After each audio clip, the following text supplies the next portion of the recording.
कर्पूर गौरम करुणावतारम संसार सारम भुजगेंद्र। कपूर के समान गौर वर्ण। ऐसा कैसे हो सकता है? उनका तो शरीर तो विष पीने के कारण नीला पड़ गया था। जब विष पिएगा तो पूरा शरीर नीला होगा ना,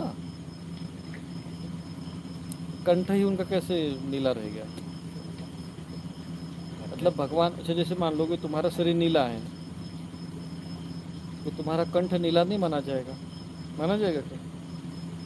तो सारा भाई उसमें कुछ अलग दिखेगा नहीं ना नीलापन। नीलापन तो जैसे कोई भाई नीला कलर पहले से ही हो तो उसमें तुम नीला बिंदु डालोगे तो दिखेगा क्या? हाँ? सफ़ेद अगर कलर होगा उस पर नीला बिंदु मारोगे तो दिखेगा, है ना? इसलिए भगवान शिव जी का कलर तो नीला नहीं हो सकता। इसीलिए कर्पूर गौरम, कपूर के समान गौर वर्ण के हैं भगवान श्री कृष्ण, भगवान शिव। पर कंठ में होने के कारण इतना भाग नीला रह गया। और जब विष पिएगा आदमी तो पूरा शरीर नीला पड़ेगा ना, तो फिर उनका शरीर गौर वर्ण क्यों है? हाँ? हाँ? अरे तो फिर कंठ में था तो भाई तुम कहीं भी पियोगे तो पूरे शरीर पे तो इफेक्ट पड़ेगा ना। हाँ? तो हाथ में तो चला गया था कम से कम, कहीं तो जाता। मुख तो कम से कम उनका नीला होता, कंठ में चला गया तो मुंह तो नीला होता उनका। तो गौर वर्ण तो किसको कहोगे भाई? चेहरा देख के ना गोरा और काला कहा जाता है। हाँ?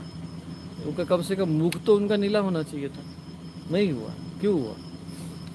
हकीकत में क्या हुआ कि और भगवान विष्णु का कैसा शरीर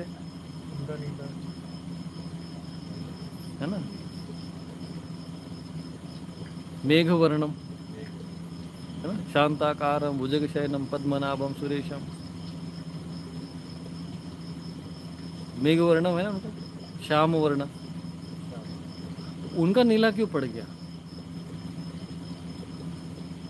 सतोगुण होने के नाते तो उनका तो गौर और वर्ण होना चाहिए। है? और वो विष का उनके ऊपर कोई प्रभाव नहीं है। बताओ ऐसा क्यों है? ये रहस्य किसी को पता ही नहीं है, बहुत गूढ़ रहस्य है। हकीकत में क्या हुआ कि जब शिवजी ने विषपान किया ना तो उनका शरीर पूरा नीला पड़ गया, पर उन्होंने भगवान का ध्यान किया। तो जब पीड़ा हो गई, कष्ट हो गया, तो जब ध्यान किया तो भगवान विष्णु ने पूरा जो विष था वो अपने शरीर में खींच लिया। समझ में आया? तो ये हो गए गोरे वर्ण के और वो हो गए श्याम वर्ण। अब भगवान विष्णु के शरीर में इतना विष था कि मतलब उनके कंठ से ऊपर तो भगवान शिव जी के पास है विष का जो ताप है, वो भगवान विष्णु किसके पास है? शंकर जी के पास। तो कंठ के नीचे का जो ताप है विष्णु जी के पास। तो इसीलिए भगवान विष्णु जी जो है वो सर्प के ऊपर बीच में रहते हैं, क्योंकि उनका पूरा शरीर